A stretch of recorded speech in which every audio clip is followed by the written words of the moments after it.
Good morning, everyone. Good morning. It's my pleasure to be here. Thanks to Dr. Sharma for having me. Dr. Kirit Parekh, Alok Kumarji, Anand Kumarji. Before I start talking, we have Dr. Kirit Parekh. I just realized that he is 88 years old. Shouldn't we give him a big round of applause for it? The three gentlemen sitting there was, the energy past of the country. Dr. Kirit Parekh has written the energy policy, Alok Kumarji, Power Secretary, and Anand Kumarji, the Energy Secretary. Before I begin, let me ask all of you in this hall, how are you all? All fine? That's a disaster, That's a disaster of modern world. And I keep asking people, how are you? And people are fine, and they remain fine for the whole life. The science is growing, technology is growing, economy is growing, what not? And people are just fine only. God must be a very sad person today. What else I can give to these humans? And that is where we should start our discussion. Plato, the Greek philosopher, he said, every king should be a philosopher, or only philosopher should become a king. We, the modern people, we have become very powerful, like kings. We can go to the moon, we can send our mission to the Mars, we can fly big machines, we can make big buildings. But we have lost the touch of philosophy, not realizing how much to grow and how long to grow. And that is exactly the problem. Alok Kumarji has mentioned about the climate change and global warming. I don't think we have really recognized how to use energy. And I keep saying, and I can say it more confidently, Dr. Kirit, now, that the most people in the country, in the world, are energy illiterate. Most people means something like 95% people have no idea what energy is all about. And that's why we tend to figure out, do this, do that, electric vehicle, green hydrogen, biomass, solar energy, what not. The fact of the matter is the problem is increasing every single year. The climate change is worsening every single year. The global warming is increasing every single year. So we don't understand the game of energy. Let us take that as a first message. Well, I'm a professor of IIT Bombay. I'm a married person. I have 2 daughters. But I'm on a mission. I have decided to leave my home for 11 years. I started what is called Energy Swaraj Yatra. If somebody can show. Last time when I went to my home, it was 2020. And the next time when I'll go my home, it is going to be 2031. Not because that I have gone crazy, मेरा दिमाग का screw ढीला हो गया. Do I look like a person crazy? आपको देख के मुझे क्या लगता है? मेरा दिमाग का स्क्रू ढीला लगता है? अरे, say something. No, right? Thank you so much for being kind to me. Which means that's an extremely serious issue we are in, and I'm sure everybody is also aware of it. The climate has changed, it is not changing. Weather system is not same, monsoon is not same anymore, summer is not same anymore. Isn't it? Are you all feeling the change? It has already changed. And there's only one reason why it has changed, the use of energy. We all use energy, but unfortunately, even today, as previous speaker mentioned, almost 84-85% energy that we are using is coming from coal, oil and gas only. And every time we use coal, oil and gas, it results in carbon emission. Because carbon plus oxygen equal to carbon dioxide plus energy, we all use energy and we are all responsible for emitting carbon dioxide. Where you all emit carbon dioxide, what do you do with the carbon dioxide that you are emitting? The carbon that is coming from your kitchen, LPG, the carbon that is coming from your vehicle, petrol and diesel, the carbon that is coming because of the AC that is running here, the carbon that is emitted because of the clothes that you are wearing, the carbon that is emitted because of furniture on which you are sitting, the carpet, the cement and concrete that has gone in making this building, the toothbrush and toothpaste that you are used in the morning. What do you do with that carbon dioxide? Anybody in this hall? What do we do with the carbon dioxide there? What do we do? We throw in the atmosphere, right? We all treat atmosphere as our father's property, right? Your father's property, grandfather's property. Nobody is ever told that atmosphere is not growing. Science is growing, technology is growing, economy is growing. Atmosphere is not growing, is it? No. So we are treating atmosphere as our bigger garbage bin. No, we have all garbage bin. The atmosphere is a bigger garbage bin. We can pump any amount of garbage in the atmosphere. And that's what we are doing. The garbage of plastic, the garbage of water, the garbage in terms of the sewage, that's all visible. We can see it. But the carbon dioxide is a colorless and a smellless gas. You can't even see this. You can't even smell it. Right now, you will be surprised to know there is a 52% extra carbon dioxide that is sitting in the atmosphere. We, the modern people, have become so dangerous that we have changed our atmosphere by 52%. Can you believe it? 52% extra carbon dioxide means 52% extra capacity of the planet to trap the heat. As a result of that, temperature of the planet is rising. Right now, it's already 2.3 degrees Fahrenheit warmer than what it used to be. 2.3 degrees is a huge change, and our body temperature is 97, 98 degree. If body temperature increases by 2 degree, it becomes 100 degree, and we say body has got the fever. Right now, planet's temperature is increased to 2.3. Planet has also got the fever. It cannot behave properly. And that's why there are floods and droughts and heat waves and cold waves and forest fires and ice melting and sea level rise and what not. All this is happening right in front of our eyes. So what is the solution then? If this is the problem, what is the solution? Is green hydrogen a solution? Is solar energy a solution? Is biomass a solution? Is electric vehicle a solution? Answer is no. And that's why I think we are all going wrong. Most people still feel that yes, by having more technology we can solve the problem. I believe it is not. And I've been searching, and I started my yatra in 2019, started living in a bus. I've been traveling across the country. I have been analyzing what are the tools that humans are having right now to solve the problem. And there are three tools mainly we use. One is the policy making and regulations. Are the policy making and regulations working? Answer is no. United Nations, we have Kyoto Protocol way back in 1997. There is a Paris Agreement signed in 2015. 195 countries of the world, rich and poor, have signed it. What was the agreement? By 2030, we are all going to cut down on our carbon emission by 45%. Is that happening? No. Every single year, carbon emission is rising at the rate of 1.1%. Every country seems to be fooling each other. There's more carbon emission, the greater rate being pumped in the atmosphere. So there is a COP meeting every single year. All the big world leaders, prime ministers and presidents come together and they discuss how to solve the problem. Is that happening? No. So policies and regulations are not working. Let us realize this. Then what can work? Can technology work? Can we develop more technology, more green hydrogen, more efficient solar cell? Will that work? Answer is no. Because again, in last 30, 40 years, technology is also growing. And I did my PhD in solar energy way back in 2004. Today, solar energy is very advanced. The efficiencies are very high. Unbelievable. We are very close to ideal efficiencies. All kind of technology is growing. There's a battery efficiency is increasing. Lithium is coming. Sodium batteries are coming. All kind of things. Technology is also improving day by day. But the climate change is not stopping, neither slowing down. Rather, it is accelerating. So technological solutions are not ultimate solution. What else? Can we grow economically and solve the problem? What will happen if we become the second largest or if we become the first largest economy in the world? What will become? Will it solve the problem if we become a $10 trillion, $20 trillion economy? I mean, economy is also growing all over the world. What we believe, I believe what we do not realize that standard, the business as usual way of solving the problem is not working. And you don't have to believe a professor, you don't have to listen it to the scientists, experience yourself what is happening. So then what is the solution? Well, you have to recognize one thing, that science is growing, technology is growing, economy is growing, population is growing, but the size of the planet is not growing. It cannot grow. No amount of scientific development can generate extra atom on this planet. Whatever is there is there. Whatever soil is there, it's there. Whatever minerals are there, it is there.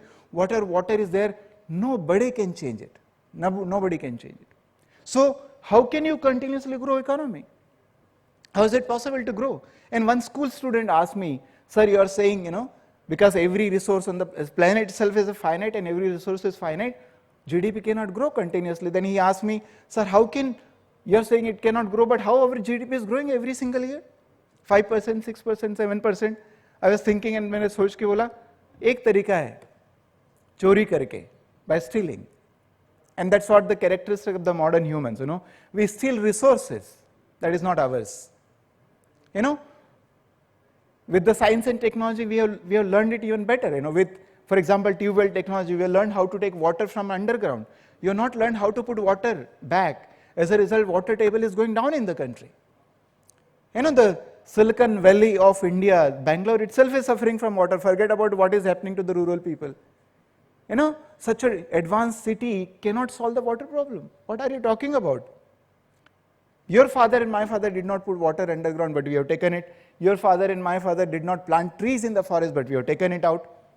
We have not generated minerals, but we are taking it out as it of our property.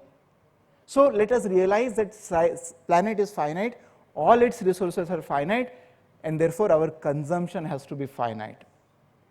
I guarantee you, no amount of science and technology, it doesn't matter, you can go to the moon and you can go to the Mars and you can actually develop a 10G network.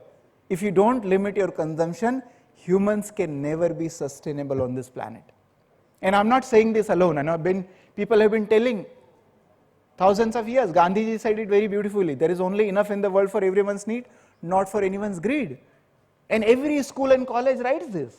And I keep asking, what does it mean? There is only enough in everyone's need, not for anyone's greed. Gandhi ji ने 100 साल पहले कहा था, क्यों कहा था? दिमाग खराब हो गया था उनका. Why? Let us pause and realize why. Tolstoy said this. Every scripture talks about it, that there has to be limit on the desire. If you don't do it, even Bhagwan Shiv comes to you and say, Bango kya chahiye? I'm telling you, you will not be able to sustain life on this planet. Right now, the global warming is already 1.3 degrees centigrade. By the end of this century, it is estimated that you will touch minimum 3 degrees centigrade, the best case scenario, 2.7 degrees centigrade to be precise, and the worst case scenario is 6 degrees centigrade. In 1.3 degrees centigrade, look at the kind of disasters that are taking place. What will happen? Whether human life survive by the end of this century or not is a question mark. Already we are talking about 80 years from now, 100 years from now, 120 years from now. So limiting consumption is fundamental, and if you don't do this, no energy solution, whether it's solar energy, wind energy, biomass energy, whatever it is not going to work. How do I limit the solution then? What do I do? Well, as I said, energy is driver of everything. We all consume, and it is form of energy. When you wear clothes, it's energy. When you brush your teeth, it's energy. When cement and concrete that you're using to make the building, that's energy. Road, everything is energy. So we have to cut down on our consumption of everything. Let's not steal the future of children. And I've created this formula, you can use it. The formula is called AMG. Avoid, minimize, and generate. Rule number 1 of using energy is avoid the use of energy, even if it is solar energy. Don't use solar energy. You know, I'm a professor of solar energy, brand ambassador of solar energy. People call me Solar Man of India. But the rule number 1 of using solar energy is do not use solar energy. You know, I did PhD in solar. I've written books on solar. I've written many research papers in solar. Why not? Why first rule of using solar energy is don't use solar energy? Because to make solar cell, you need crystal, silicon crystal. You need to melt silicon 2000 degrees centigrade 3 times. Then you need make silicon cell, then you make silicon module, solar module. For making module, you require glass, you require aluminum frame, you require iron structure, you require copper cable.